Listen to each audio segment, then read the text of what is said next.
नमस्कार साथियों, मैं विपुल पाठक आप सभी का ब्राइट तोमर क्लासेस पर हार्दिक स्वागत करता हूं। जैसा कि आप लोग देख रहे होंगे न्यूज़ में, अखबारों में लगातार पढ़ भी रहे होंगे और देख भी रहे होंगे टीवी चैनलों के माध्यम से, G20 शिखर सम्मेलन भारत में आयोजित किया जा रहा है, जिसको लेकर बहुत सारी खबरें आप लोग के पास उपलब्धि होंगी और आप लोग के प्रतियोगी परीक्षा के संदर्भ में बहुत इम्पोर्टेंट बिंदु भी है।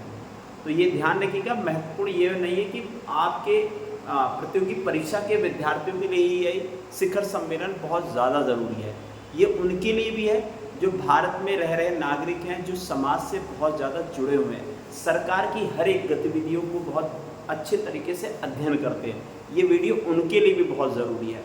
बिल्कुल आज हम समझेंगे G20 शिखर सम्मेलन, इसके बारे में पूरे डिटेल में हम इसका इतिहास और इस समय प्रत्येक नागरिक इस समिट से अपने आप को गौरवान्वित महसूस कर रहा होगा कि हम भारत के नागरिक हैं। बिल्कुल इसका कारण भी है, बहुत सारे कारण हैं। आज इस वीडियो में हम चर्चा करेंगे, मेरे साथ लगातार जुड़े रहिएगा। आपको मैं करंट और इसके पास दोनों की हिस्ट्री आपको समझाते हुए इस वीडियो को अंत तक लेके जाऊंगा और इसके परिणाम की भी बारे में चर्चा करूंगा कि इससे भारत को क्या फ़ायदा होगा। जो तमाम इतने सारे खर्च किए जा रहे हैं उसको भारत को क्या मिलेगा। तो भारत वैश्विक पटल पर लीडरशिप करना स्टार्ट कर चुका है। 21वीं सदी में जिस विश्व गुरु बनने का सपना भारत देख रहा था, उसकी पहली सीढ़ी भारत चढ़ चुका है। तो चलिए इसी पर हम चर्चा करेंगे। G20 क्या है, मेरे बोर्ड पे पीछे लिखे हुए सब मैंने डिटेल में आप लिखे, बहुत ध्यान से आप इस बात को सुनिएगा। और इसके संदर्भ में जो प्रतियोगी परीक्षा के विद्यार्थी वो सोचेंगे कि ये सर जितनी आपने इन्फॉर्मेशन बताई है ये हम प्राप्त कैसे करें। तो जी हाँ, इसके लिए आपको टेलीग्राम ब्राइट तोमर क्लासेस को ज्वाइन कर लीजिए। वहाँ पर जाएंगे तो ये सभी PDF आपको अवेलेबल हो जाएंगी, आप आराम से वहाँ ले लीजिएगा, डाउनलोड करें, अपने नोट्स बना लीजिएगा। चलिए बात करते हैं G20 का। G20 का हिस्ट्री कुछ समझ लेते हैं। G20 है क्या? G20 ग्रुप ऑफ कंट्री, और ग्रुप ऑफ कंट्री किसके? 20 कंट्रियों का क्या है, एक समूह है। 20 कंट्री, 19 कंट्री और प्लस एक यूरोपियन यूनियन है जो इसके साथ मर्ज है। तो ये ग्रुप ऑफ 20 का एक छोटा सा बेसिक इंट्रोडक्शन है। इस इंट्रोडक्शन में एक बात और भी समझ लीजिएगा, ये जो G नाम लिखा हुआ है इसको समझने के लिए आपको एक थोड़े से और वर्ड को मैं प्रयोग करूंगा, एक डेवलपिंग और एक डेवलप। यानी कि इस ग्रुप में डेवलपिंग कंट्री और डेवलप्ड कंट्री यानी कि विकासशील और विकसित देश दोनों बिल्कुल सम्मिलित होकर ये पूरा एक ग्रुप बनाते हैं।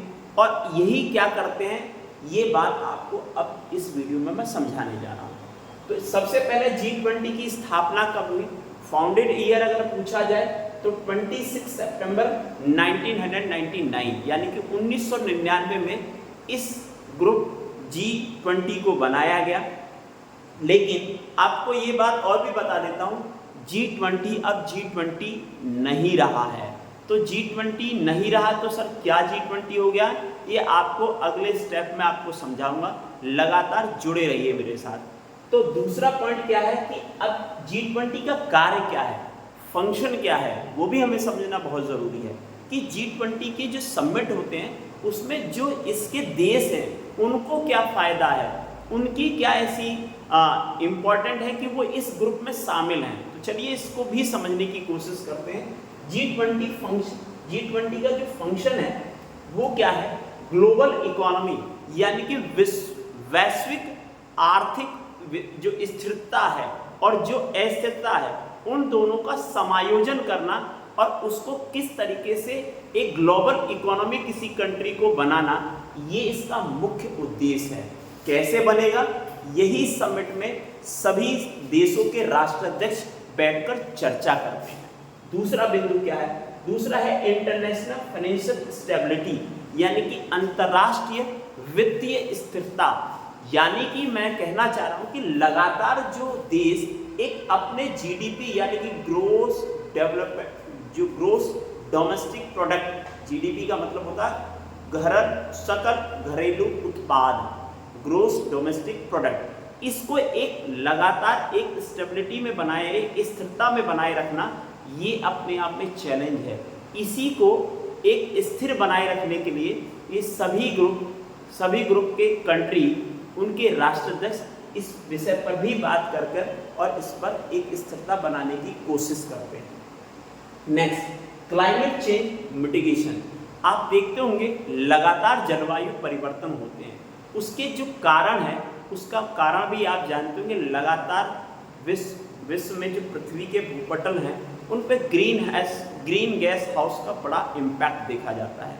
लगातार पॉपुलेशन बढ़ रही है, जनसंख्या बढ़ने की वजह से जो आबादी है निरंतर बढ़ी, उनके रहने के लिए आवास चाहिए, और रहने के लिए आवास चाहिए तो वो लोग क्या करते हैं, सभी गवर्नमेंट, जिस कंट्री की गवर्नमेंट, वो उनकी आवास देने के लिए वो सभी वनों को, उन सभी जंगलों को काट देती, जिससे पूरी पृथ्वी का जलवायु परिवर्तन हो जाता है।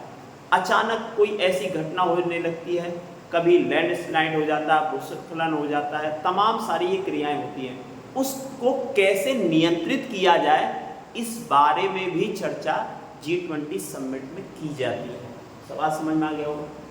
सस्टेनेबल डेवलपमेंट, यानी कि डेवलपमेंट जो वर्ड यूज किया, विकसित स्थिरता, यानी कि जो देश एक विकसित हो गया तो उसको एक लगातार विकसित कंट्री में किस तरीके से उसको सस्टेनेबल बनाए रखा जाए, ये भी अपने आप में एक चैलेंज होता है। उस पर भी वो देश सभी मिलकर चर्चा करते हैं। उम्मीद करता हूँ फंक्शन के बारे में आपको समझ में आ गया होगा। चलिए, एक की पॉइंट्स मैंने बनाया हेडक्वार्टर, जबकि मैंने इसमें लिखा है the G20 does not have a permanent headquarter. HQ का मतलब है हेडक्वार्टर, इसका कोई स्थायी मुख्यालय नहीं होता है।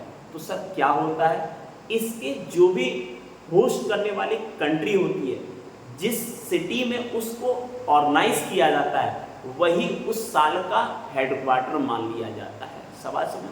तो इसका मतलब सर आप ये कहना चाहते हैं कि जो G20 2023 का 18वां समिट हो रहा है, इस समिट का हेडक्वार्टर न्यू दिल्ली है। तो उम्मीद करता हूँ ये बात समझ में आ गई होगी। चलिए, अब एक लाइन और लिखी है, first summit held by United state, यानी कि यूनाइटेड स्टेट के द्वारा पहला क्या किया गया, इस G20 शिखर सम्मेलन को आयोजित किया गया। और कब किया गया, 14 से लेकर 15 नवंबर 2008 ईस्वी को। तो आपके दिमाग में ये भी सवाल चलना शुरू हो गया, सर आपने स्थापना तो 1999 बताई और इसको तकरीबन 9 साल लग गए, 10 साल लग गए इसको पहली मीटिंग आयोजित करने के लिए। तो ध्यान रखिए, कोई भी ग्रुप अगर बनता है तो उसके लिए कम से कम आधे से ज़्यादा क्या होने चाहिए, कंट्री होने चाहिए, और उन कंट्रियों को मेंबर बनने के बाद ही उसके बाद इस समिट को आयोजित किया गया। पॉइंट समझ में आ गया। चलिए देखो, सिटी भी लिखा है, यानी कि G20 समिट का फर्स्ट हेडक्वार्टर कहाँ था, वॉशिंगटन DC, यानी कि डिस्ट्रिक्ट ऑफ कोलंबिया। समझ में आ गया। चलिए, अब आपके मन में सवाल आ रहा होगा कि सबसे पहले सर आपने बोला कि 20 कंट्री, यानी कि 19 कंट्री और एक यूरोपियन यूनियन। अब समझिए G20 में कितने देश हैं। अब समझिए, एक तो आप इंडिया आप जानते ही होंगे, इंडिया को तो आप बहुत बखूबी से आप जान जाएंगे, ठीक है। India, USA, Argentina, Japan, Republic of Korea, Australia, Brazil, Germany, Mexico, Canada, China, Russia, south Africa, south Arabia, south Africa, Turkey, Indonesia, United kingdom, Italy और यूरोपियन यूनियन। आपके मन में एक सवाल बनना होगा कि सर यूरोपियन यूनियन का मतलब क्या है। चलिए इसको भी समझते हैं। अगर मैं यूरोपियन यूनियन की बात करता हूँ, यहाँ मैं छोटे से मैं लिख देता हूँ यूरोपियन। क्या है यूरोप, इसकी जो स्थापना हुई थी ना मेरे दोस्त, ये हुई थी 1955 ईस्वी। कब हुई थी, 1955 ईस्वी। अब ध्यान रखिए, जो यूरो करेंसी को यूज करने वाले देश हैं, कौन से, यूरो करेंसी को जो प्रयोग करने वाले जो भी देश हैं, वो यूरोपियन यूनियन का पार्ट है। तो सर यूरोपियन यूनियन में कंट्री की भी संख्या होगी, बिल्कुल होगी। यूरोपियन कंट्री में कितने देश हैं? 28 देश हैं। कितने भैया? 28 देश, यानी कि 28 कंट्री इसमें शामिल है। समझ में आ गया?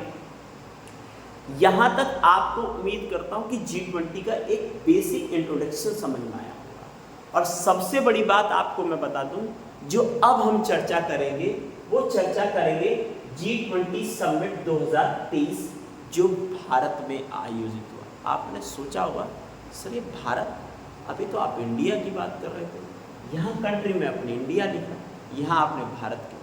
आप जानते होंगे इस समय एक चर्चा का विषय बना हुआ है, इस पर भी मैं आप लोग के बीच में एक वीडियो लेकर आऊँगा, लेकिन अभी नहीं, जब तक पार्लियामेंट का सेशन नहीं हो जाता तब तक इस विषय पर हम बात नहीं करेंगे। तो मैं साइड में हो रहा हूँ, आपको ये स्क्रीनशॉट ले लीजिएगा। इसके बाद सेकेंड समिट जो करंट की अपडेट है G20 जो भारत में हेल्ड किया जा रहा है उसके बारे में हम चर्चा करेंगे। और ये चर्चा हमने पूरे G20 के बेसिक हिस्ट्री की करी है, और इस हिस्ट्री से ज़्यादा आप कुछ भी ना पढ़ें तो ज़्यादा है।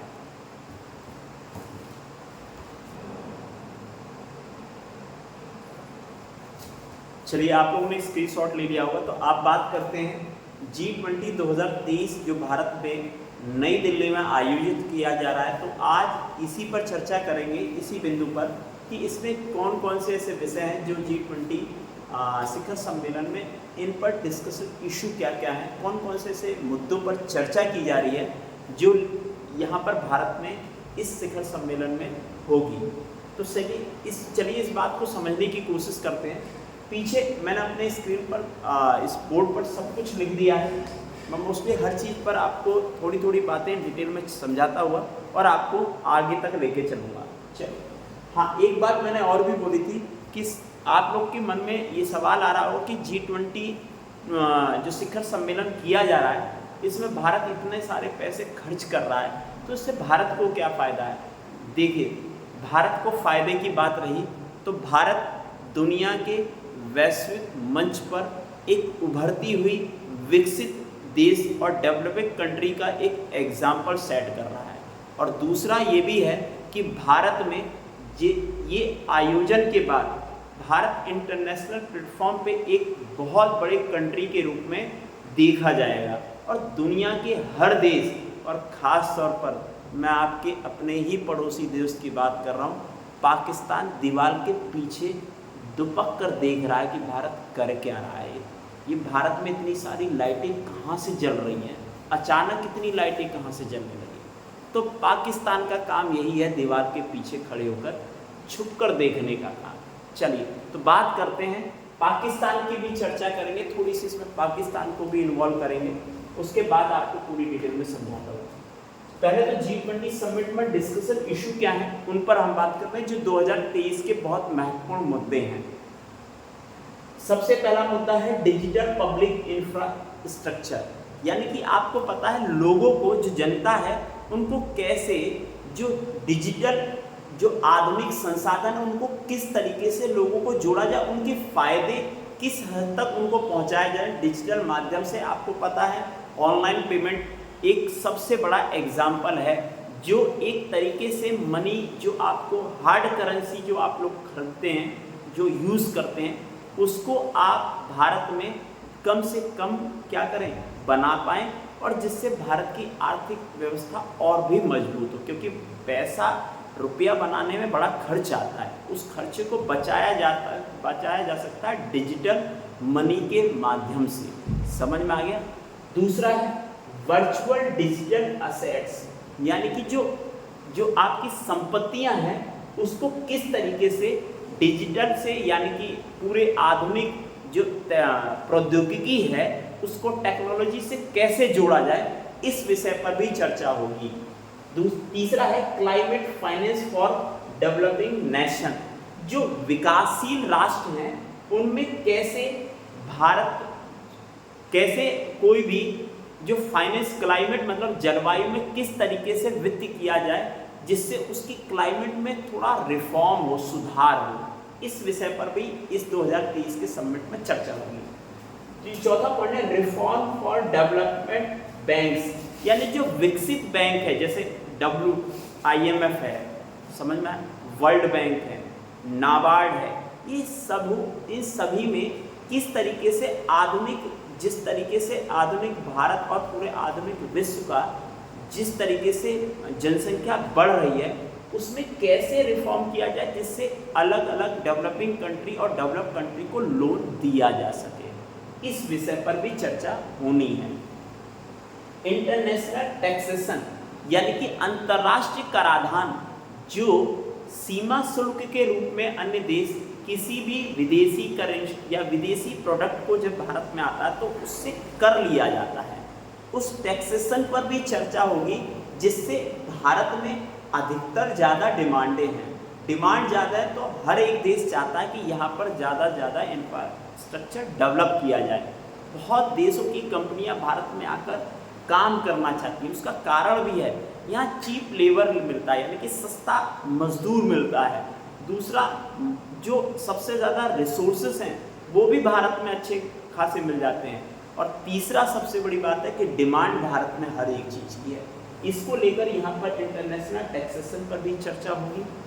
Debate issue in low and middle income countries, इसने कहा, इस लाइन का मतलब है जो बिल्कुल न्यूनतम और मध्यम जो आय वाले देश हैं उनके विषय पर भी चर्चा की जाएगी कि उनकी आय को कैसे डेवलप किया जाए, उनको डेवलपिंग कंट्री से कैसे डेवलप कंट्री की श्रेणी में लाया जाए, इस विषय पर भी चर्चा होगी। कौन सा, किस तरीके से डेवलपिंग कंट्री और डेवलप कंट्री मिलकर काम करेंगे, तो खास तौर पर G20 के जितने भी कंट्री हैं।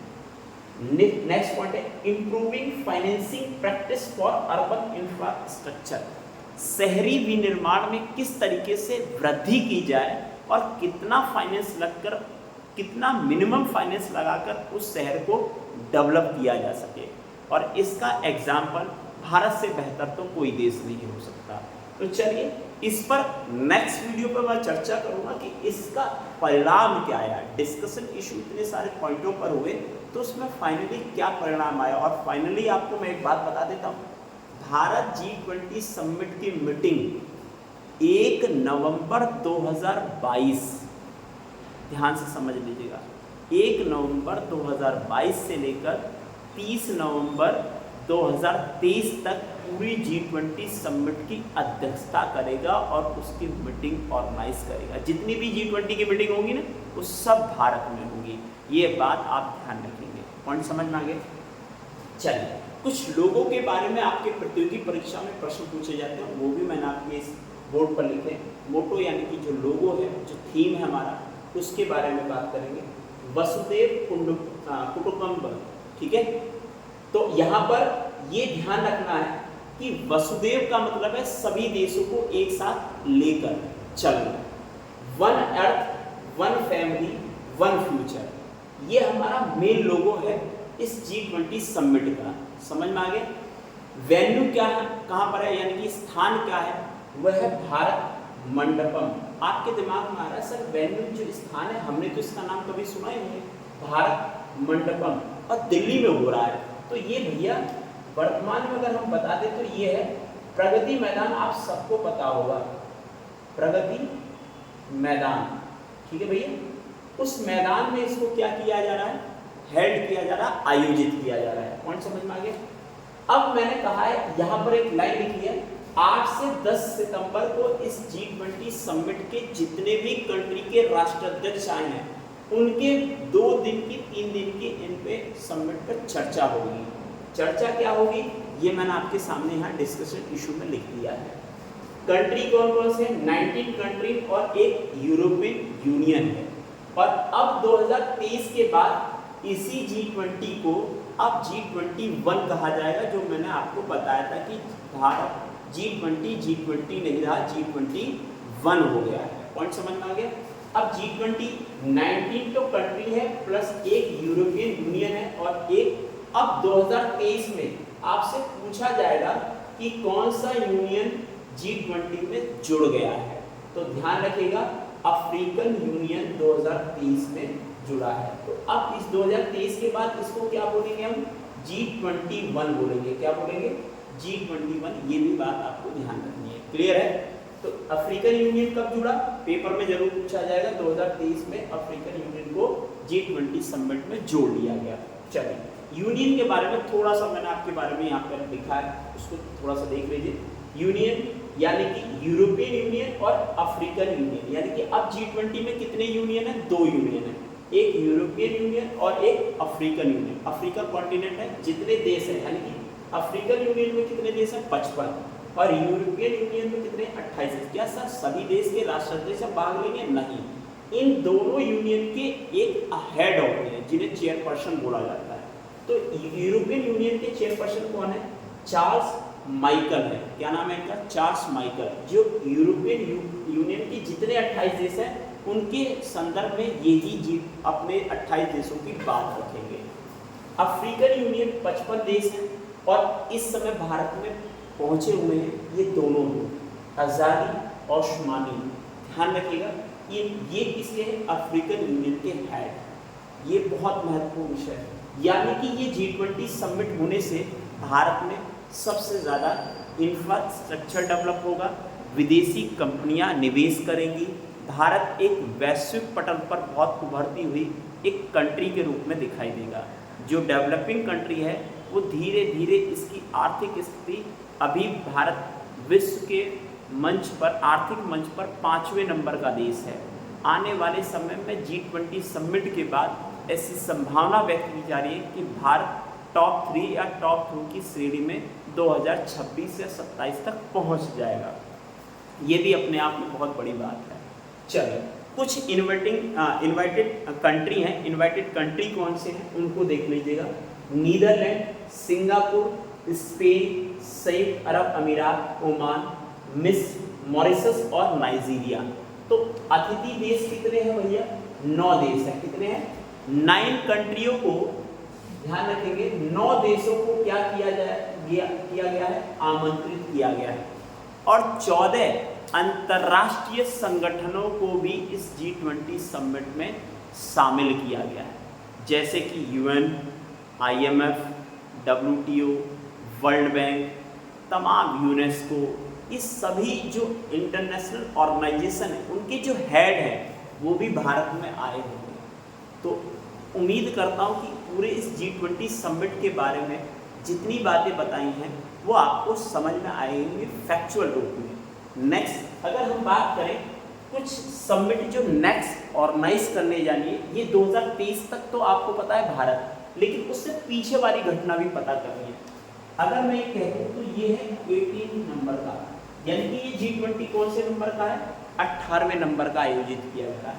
और ये जो बाली एक जगह है इंडोनेशिया की, वहां पर 2022 में G20 समिट आयोजित किया गया था। तो ये कौन से नंबर का है सर? 17। और ये किस नंबर का है? 19। और ये कौन से का है? 20। और ये कौन से का है? 21। तो 2023 में भारत में तो आयोजित किया है। 2024 में सवाल पूछा जा सकता है कहाँ पर होगा? ब्राजील में। 2025 में कहाँ होगा? साउथ अफ्रीका में। 2026 में कहाँ होगा? यूनाइटेड स्टेट में होगा। उम्मीद करता हूँ कि इस समिटों को भी आप लोग याद रखेंगे, नेक्स्ट वाले और उससे एक पहले वाला।